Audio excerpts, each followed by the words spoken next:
Oi, meu nome é Joyce e essa é minha APS de Contabilidade Social.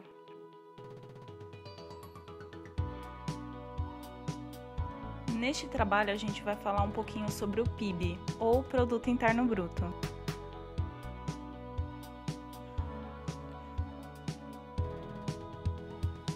Bom, a gente vai começar tentando entender um pouco das palavras que compõem essa sigla.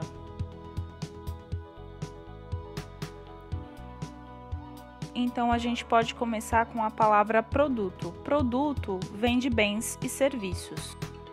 Então, a gente pode entender como produto tudo aquilo que é consumido. Exemplos seriam um carro, uma moto, um pão, a ida ao médico, a ida ao cabeleireiro, enfim, inúmeras coisas. Já a palavra interno, a gente pode entender como algo que foi produzido dentro do país, dentro dos limites do território nacional. Daí a gente pode começar a entender a diferença entre o PIB e o PNB, que seria o Produto Nacional Bruto. No Produto Nacional Bruto, por exemplo, entra toda a produção nacional em território brasileiro ou não. Assim, empresas brasileiras que têm fábrica no exterior também se somam a essa conta. Por fim, a gente pode interpretar a palavra bruto como algo inteiro, que não sofreu descontos. Então, a gente pode entender o PIB como sendo a soma do valor de todos os bens e serviços finais realizados em uma determinada localidade ao longo de um determinado tempo, geralmente um ano. O PIB pode ser calculado de duas maneiras. Uma delas é pela ótica da oferta. Aqui entram a soma das riquezas produzidas dentro do país. Nesse cálculo, a gente inclui empresas nacionais e estrangeiras que estão localizadas em território nacional. Então, aqui entra o resultado das três esferas de uma economia. A indústria, que produz carros, motos, avião, plástico, que corresponde a 30%. Os serviços, que incluem serviços bancários, serviços de cabeleireiro, do padeiro, da manicure, enfim, eles representam 65% do total. E a agropecuária, que representa 5% do total e é uma das principais bases da economia brasileira. O outro jeito de se calcular o PIB é pela ótica da demanda, ou seja, de quem compra.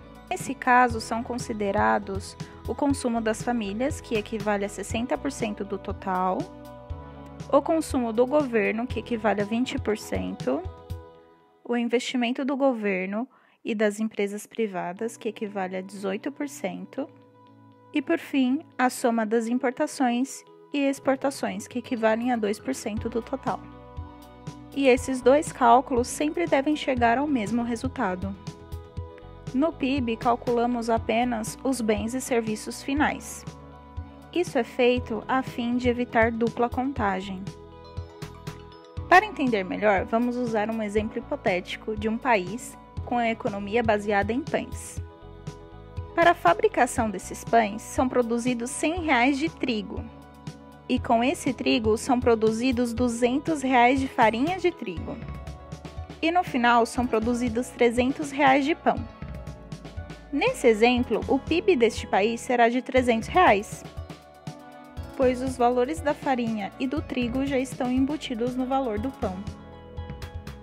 Poxa, e quando a gente pensa que acabou, o PIB ainda possui duas vertentes, conhecidas como nominal e real. No PIB nominal, consideramos os valores do ano em que o produto foi produzido e comercializado. Já no PIB real, nós excluímos os efeitos da inflação. Depois disso tudo, a gente pode começar a tentar entender como isso tudo influencia diretamente no nosso dia a dia.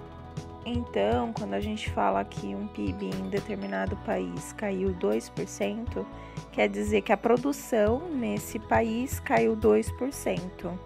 Ou seja, que a riqueza desse país diminuiu de um ano para o outro.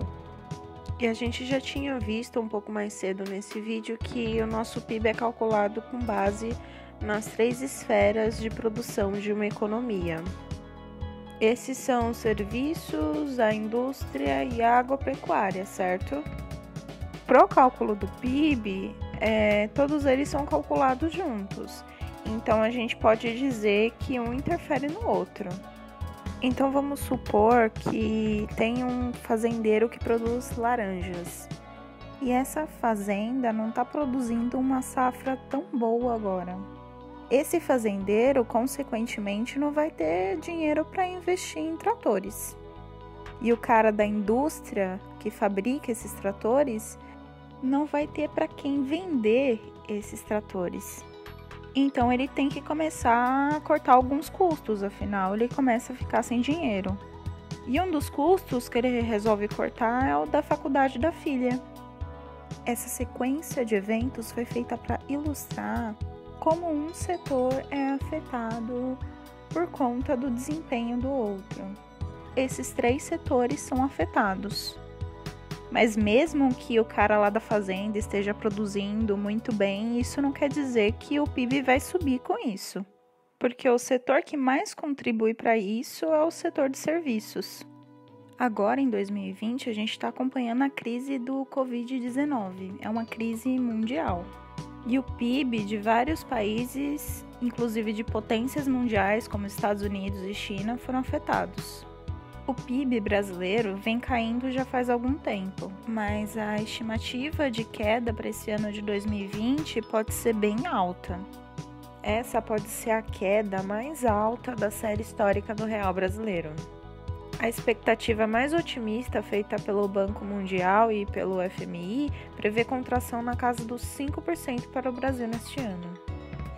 Fora isso tudo, a gente tem a atuação do governo federal no combate à pandemia do Covid-19, que tem sido recheada de erros, omissões e responsabilidade.